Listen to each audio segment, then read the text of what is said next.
Many times the plaintive sound has reached my ear, coming from a person who accused me of injustice, of harshness because his life and the events determining it had not turned out according to his beliefs, hopes and desires. Often I have heard the entreaty of an oppressed soul as, battling with all the misery of human life, driven by the greatest pain, it calls out, "But Father and Lord, what have I done for you to persecute me with all possible tribulations, while showering others with good fortune abundantly without knowing why they have actually deserved it?" Thus and in 1,000 other ways complaints are raised against my fairness, against my words saying that I am love and unable to punish. Against me, as an implacable judge, a strict but not loving father, complaints are raised which on the surface, according to human concepts, even seem to be justified. So let us look closely at these complaints and accusations, and also discuss the question as to why there are in human society so many stations, professions and trades, why there are in the human heart so many inclinations towards one or the other calling. Since I have explained to you often enough the spirit life after death, I will also solve for you these questions relating to the human life so near you. You will then, firstly, stop accusing me and, secondly, you will realize what the goal of human life is, just as it is and not as you would like to design it. It was always that which he could least understand which inspired most to carry out investigations. Searching in the distance, he spent time and effort to elucidate that which could really have found its solution in his closest proximity. This applies also to human social life, to the mutual relationship of people with one another, where conditions have arisen which, although I did not make them, I certainly foresaw and allowed, but always with the proviso to use everything for my great purpose of creation. Before I can proceed with the explanation to the above-mentioned complaints and questions, I must go far back and bring again closer to your spiritualized things, which so far you have regarded only from a one-sided, that is human, viewpoint, where human prejudice still turns the scale when judging the same. Prior to considering man and his relationship to his fellow men, we have to ask, what actually is man? Of what does he consist? And what is his mission on this earth globe? This, for the time being clearly understood, will help us to more closely elucidate the social conditions of the human race. As you know, man consists of three things, namely, of body, soul and spirit. Well, this is how you have on the whole grasped these things, when you say, the body is matter, the soul is taken from the material spiritual, bound because of the fall of the one great spirit, and the spirit is the divine spark, which is to elevate and spiritualize the soul. The latter, in turn, through its refinement will bring also the elements of the material body onto a higher level, so that everything can gradually proceed on its gamut of perfection, as it had been decreed in advance in the great plan of creation. In these conclusions already lies the first erroneous concept, since you only consider your own spirit as endowed with the divine spark that is to ennoble everything. For, had you not always, often unconsciously, aristocratic ideas, which you want to apply to my person, you would easily realize and understand that everything created is fundamentally divine and must be infinite since it is descended from me, has originated from me and must again return to me. The body, a material tool during your lifespan, is composed of the same noblest, most sublime elements of my spiritual self as our soul and spirit. However, these elements are bound in matter and coerced to manifest only in the manner allowed by their momentary arrangement. These most subtle spiritual elements, which help in the building of the bodies already in the womb, also struggle for perfection, completion, expressing their tendency in the form of the body, insofar as a plastic, well-defined, form can express a spiritual principle. They seek, through their calling in human life, to supplement what higher spiritual elements in the soul will then develop further spiritually. They are the helpers, the collaborators in the great spiritual building of a perfected divine idea, just as no architect can build a house on his own, but requires 1,000 hands which, however, mind you, do not work in a machine-like manner, but which likewise, again directed by other intelligences, help to execute the entire edifice. Thus it is always the formative, creative forces which work in man, as well as in everything created, in the inert rock, the vegetating plant and the animal kingdom endowed with self-awareness, which contribute towards the ennoblement, the refinement of the whole. On the other hand, the kind and species is still subject to 1,000 other diverse influences where the capabilities originally bestowed on them cannot reach perfection. And so everywhere, despite the common gender and origin, the end results will be as diverse as there are created beings in the entire space of creation. The soul, as an offshoot or descendant of a great fallen light-bearer, first had to have an appropriate envelopment and, furthermore, a higher spiritual principle implanted into it. This drives it to not only complete its education here but to serve, after the shedding of any mortal envelopment, as the basis for a spiritual world. Therefore, the soul of the smallest infusorian, just as that of man, is always urged to first fulfill its life's purpose here, in keeping with its envelopment and an unrealized spiritual which you call instinct or nature, which opens the way to perfection in other forms and under other conditions. The spirit in man is the same as that in the last rock, but there it is confronted with a more orderly organization, which does not oppose its actual sphere of action so much, but is even created to follow it in all its endeavors. Thus it is not true that man alone was endowed with a spirit spark of myself, for the divine spark is in everything, only there the body is more adapted to the spiritual and completely conforms to the greatest expansion of the spiritual forces. Look, a monotonous landscape, a boring life, shows you sufficiently that life exists only where there is change, diversity. For by the very fact that not everything is on the same level and progressing at the same pace, life is a stimulating endeavor to attain that, which, although destined for all, cannot be achieved in every imaginable way. Diversity is the basis of life, diverse are the worlds, diverse their beings and diverse even the road they have to walk to perfection. Without this diversity, no life, no movement, no progress are possible. Only with the germ to form always something new but superior, could a creation be effected, a creation that redounds to its Creator's honor and which, like He, can carry the germ of infinity within it. Thus you have to grasp this entire visible and invisible world, beginning with the smallest atom in cosmic space and ending with my great spirit realm, if ever you wish to understand why I created all this, and why I created it thus and not otherwise. With me, it is unthinkable that improvements, repairs or modifications could ever occur, for they are a consequence of errors, wrong conclusions, which are impossible with God. Therefore, let go of your humanly limited ideas. The world is as I am describing it to you, almost daily uncovering for you one secret of creation after another. Thereby you may learn to realize that your life's purpose is totally different from the one you try to construe, wishing even for the means to effect this in conformity with your physical, but not your spiritual nature and destiny. So you see, body, soul and spirit are carriers of my divine spark.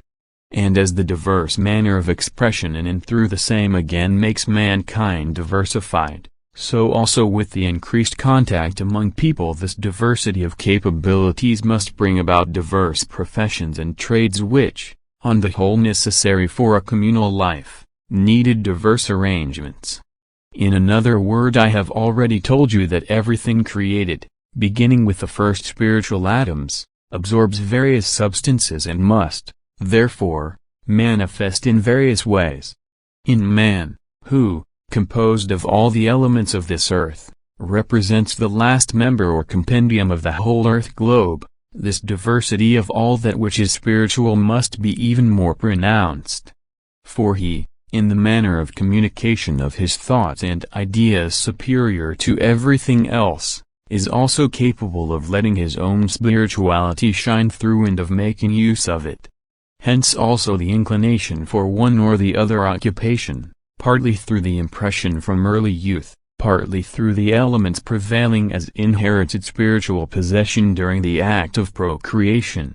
These naturally exert their influence and were bound to show their influence also in life, which happened mostly where the greatest obstacles to their gratification arose. Thus, with the growing demands of people, analogous with the striving for comfort and the urge of passions, a great number of occupations came into being, meant to render man's material life as pleasant as possible. This need aroused in people a love for individual artifacts, and they, for the sake of a pleasant life, in turn inspired others to comply with the demand for their making, every one in accordance with his perception. So, gradually, there developed competition among the gifted, and out of this grew the most diversified classification of all ranks, where everyone tried to win with the help of the other, so as to live comfortably and gratify his passions. It is easy to see that with such competition, abuses occurred through jealousy, greater ability, good or evil intentions, in short, through the pressure of all human passions. They in turn had their effects on the social life of the individual where, always battling and struggling between want and plenty, your whole present human society grew up, for it was only the temporal life that caused such conditions. According to the moral laws, the lowest and the highest ranking person on earth could be inspired by the same principles, since ethics and my divine two laws are alike for both peasant and king. However, since the divine laws, which are higher than the earthly laws, are not subject to change and do not allow various interpretations, the very incongruities arising from the social life are often the reason why people accuse me, when they themselves, mind you, generally speaking, are at fault. It is true that the peasant child has as many human rights as the prince crowned already in the cradle. In my eyes both are equal, but the abilities dormant in the one are often very different from those of the other, and each brings a great deal of his future life's course with him into the world as a possession inherited from his parents. Added to this will be his own part, to either his advantage or disadvantage. Different are all created beings, diverse the paths they have to walk, and for this very reason also diverse the apparent course of luck or ill luck, which they have to experience either through their own fault or through no fault of their own. If behind this material life there were not a great spiritual one, if there were not the morally divine of myself, which is inherent in everything, human nature would have sunk long ago to the level of the animal and below the same. For man, always only gratifying his passions, tried to exploit everything on earth for their appeasement.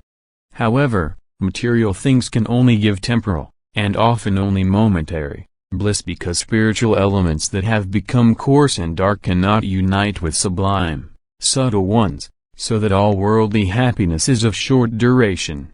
And so man, driven by thousands of calamities, of necessity comes to realize, the material world is not sufficient, there must still be another one, and in the end, despite all his denials, he has to confess, there must be someone who created this visible, as well as the surmised invisible, world, so that, if he wants to still his inner urge, he is forced to create his own God. For in adversity no worldly thing can serve as a substitute, since man, a spiritual product, was only for a short time clothed in a material envelopment in which to shed, during his trial life, the coarseness still clinging to him, so as to advance to higher spiritual things. Everything you see has a spiritual basis, higher aspirations than merely the transient life. For this reason you must consider everything from a spiritual viewpoint. The sounds of wailing reaching me because of afflictions and accidents only bear witness to the failure to understand the human conditions, to a misunderstanding as to how far the material, if one believes too much in it, can and must only engender spiritual evil. Many people have deprived themselves of the solace of a spiritual life beyond this material one. They believed in people instead of in me, who even deemed it fitting, personally descending to this earth globe, in the universal process of salvation, not to forget them, too. Therefore, when complaints and remonstrations occur, criticizing my role, it shows clearly on how weak a foundation the opinion about the world as it really is rests. All people cannot be born in like conditions, all cannot be endowed with the same talents. There must be diversity, since in that very diversity there is life and progress. Moreover, many spirits from other worlds want to absolve the probation school to become my son on your earth. Naturally they do not arrive here without an endowment from those worlds, and sometimes they have a certain preference for one thing or the other, not knowing that it had once been applied by them in better and more refined organizations. These spirits, and there are many, will one day in the future find out and have it explained to them why many a spiritual urge, of which they were unaware, always drove them to this or that occupation which, though material, had much spiritual hidden under this cover. I, as God and Supreme Love, created the world, created the individual suns and earths. But this love must not be judged according to your ideas of love. This love is a totally different one, which you cannot possibly understand. Nevertheless, I shun no means of giving you a foreknowledge of it, since only from the cognition of this love, all that exists, as well as the events occurring in your human life, can be properly evaluated. In this respect, my love is universal, since it must only pursue the great purposes of a creation to which all others have to submit. Love, as I understand it, forgets neither the worm nor the senseless stone, and even less the larger and more finely organized beings. But this love has other laws, other intentions, other purposes. Were my love not as it is, I would have to be a vengeful God, as so many people among you would like to make me, a severe judge, implacable when dealing out punishment, all attributes which you have learnt in your law books, but are not found in my law book. It is precisely out of love that I transform all the evil that human beings do to one another into something good. Out of love I do not judge, do not fling any anathema or thunderbolts between quarreling people. They create their own evil, and my concern is only to let the comforting word from a better world flow into the heart of the oppressed. Happy those who take heed, but this unfortunately is rarely the case. That is why the complaints and recriminations made against me. However, for all that the material, as well as the spiritual world remains the same. They do not change their laws, but the human being offending against them only metes out his own punishment. That which on the surface is undeserved suffering is often, as in illnesses, a necessary medicine where, generally speaking, the most bitter medicines are the most effective. Not that I send them, for I could help. But I do not do it because my views and my purpose concerning the human souls differ from those existing in the imagination of the oppressed human child. No human being dies because I will it, no disaster occurs because I will it, no one is born poor and no one in rich circumstances according to my idea. All this I merely allow. Man is free and can thus do as he likes. Through an orderly life he can live longer, through a disorderly life, he can shorten it. Both fortune and misfortune, coming over people through their own wrong decisions, are a school for mankind where they are educated for me, so that I can thereby spiritually influence them. That means that finally they listen to my voice. This is something which also ought to have happened sooner, but did not happen. Whether born rich or poor, everyone in his station in life can become my child, gradually maturing for another, more enduring, world of the spirit. His poverty can help him gain rich spiritual treasures, whereas the one born rich can lose his material riches without being compensated by spiritual ones. Everywhere I find means whereby to attain my ends. I merely use the circumstances, without creating them. This I leave to man, who loves to proudly call himself the Lord of the earth and fancies to rule and subjugate everything, while sailing like a weather vane through all the spiritual currents flowing through the universe, unawares soon in this, soon in that direction, who is always seeking his temporal material happiness, while disregarding the fact that it can rarely ever be reconciled with the other, which is the more enduring spiritual bliss. Therefore, my children, do not accuse me. I am he, who writes all the sins into the sand, who neither curses nor hates or is vengeful, but who has always been, and still is, ready to pour balm on gaping wounds. I have never been an unjust God, no more than a strict father towards my children. As you are now, I did not create you, but you have made yourselves what you are. And if I now come and take over your guidance personally, it is because things are going too far, because I cannot stand by watching as mankind, totally misunderstanding and disregarding themselves and their whole future existence, are without faith, love and fear before me. I must now apply all the means available to lead back the lost to the right road. The spiritual element is being pushed too far into the background, is too much forgotten and denied. That is why all these abuses, disasters in every direction.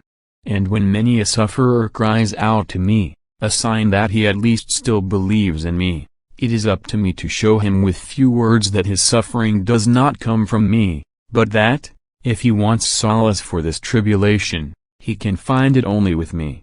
That is why this word, for many a thing might occur which would cause the first mentioned accusations to be heard also from you. In order to prevent this and so that you, before you open your mouth to complain and raise your voice to me, you may consider who is to be accused, I, the ever-loving Father, or he, the straying human being, who only strives for the gratification of his passions. So accept this word, and it will again let you take a tranquil glance into the chaotic bustle of mankind itself. Amen.